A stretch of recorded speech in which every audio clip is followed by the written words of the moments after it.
We are starting off with the latest from Haiti, where the President Jovenel Moise was assassinated at his private residence. As per the latest reports, Moise's wife, the First Lady of the country, has also been injured. This announcement was made by Haiti's Interim Prime Minister Claude Joseph. He has now claimed that he is in charge of the country now. The identity of the armed individuals who shot the president is still not clear. The interim prime minister has said the president was assassinated at his residence by English and Spanish-speaking foreigners.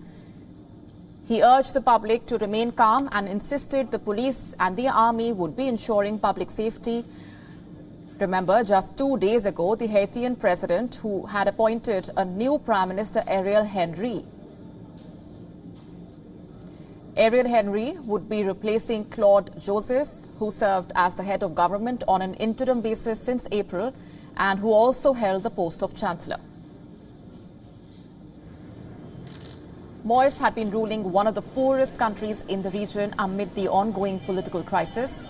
The surge in crimes like kidnappings for ransom increased security concerns in the entire region.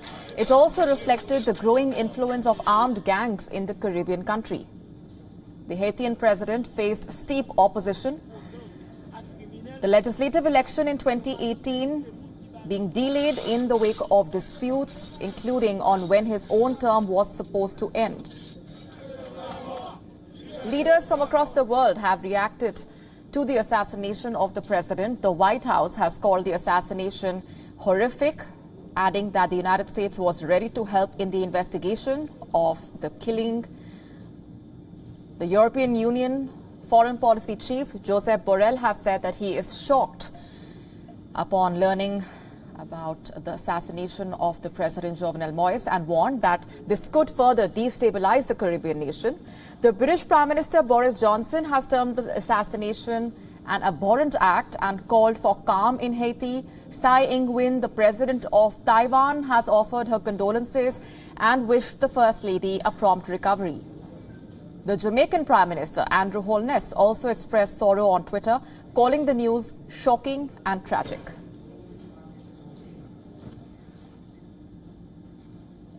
And our correspondent Mary Trini Mena is joining us from Venezuela for more on these developments. Hi, Mary. What is the latest that you're picking up at this point?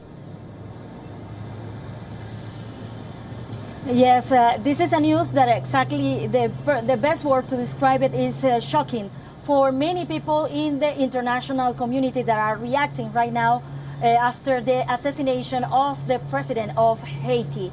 What we know so far is that the Prime Minister on a local radio station offered some details of the situation that happened approximately at 1 a.m. in the morning. He says an armed commando group entered the private residency of the president and killed him, and also severely injured his wife that is now currently in receiving medical treatment. It's been reported also that she could be dead, but it is not an information that is confirmed so far. So far, the only thing that we know is that she is injured. And also, he said, the Prime Minister, that some of the people that participated in this assassination spoke Spanish, and some of them spoke English with American accent.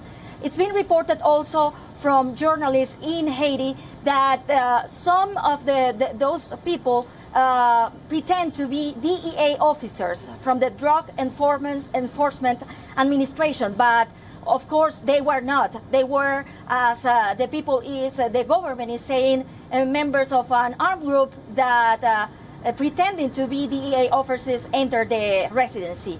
So far, what we know is that the Prime Minister is trying to to maintain control of the country, to call the military and the police to be aware of the situation in the streets, considering there was a political turmoil for many months in the country, taking place, gun violence in several places of the country before these events happened.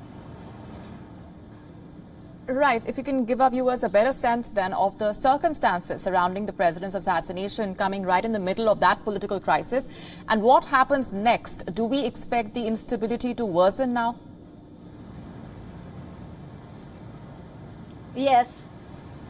Well, we have to put this in context and know that this is the poorest country in the Western Hemisphere that has been struggling with violence and political instability for many years. Since the 80s, Haiti has been struggling with political instability. So far, the current president was ruling the country for 4 years, and in the last 2 years, he was ruling by decree because they were expecting parliamentary elections, and those elections didn't happen. So he was ruling the country using a special decree that gave him all the powers. He pretended to change the constitution. That was one of his goals. And before this assassination happened, as I said, armed groups, gangs in the country started to create problems in several regions, saying there were no-go zones, and people were stopped or prevented from going to those places. What is going to happen next is it is uncertain, because under the Haiti constitution, the person who supposed to be the head of state must be the highest, the member of the highest court. But this judge died a few months ago, in June, just 1 month ago, from COVID. So that is why the interim Prime Minister, Claude Joseph, who was the one to provide details today, was right now ruling the country. But this interim Prime Minister was replaced just on Monday. And a new Prime Minister was about to take office in Haiti. So far it's unexpected. What is going to happen is if they decide to appoint a new judge in the highest court, and that person could take office, or if they will remain with the same prime minister and not change it because of the sudden situation that happened in Haiti. Right, so multiple questions remain unanswered. We're leaving it there for the moment. Thanks very much, Mary, for getting us all of those details. WION now available in your country. Download the app now. Get all the news on the move.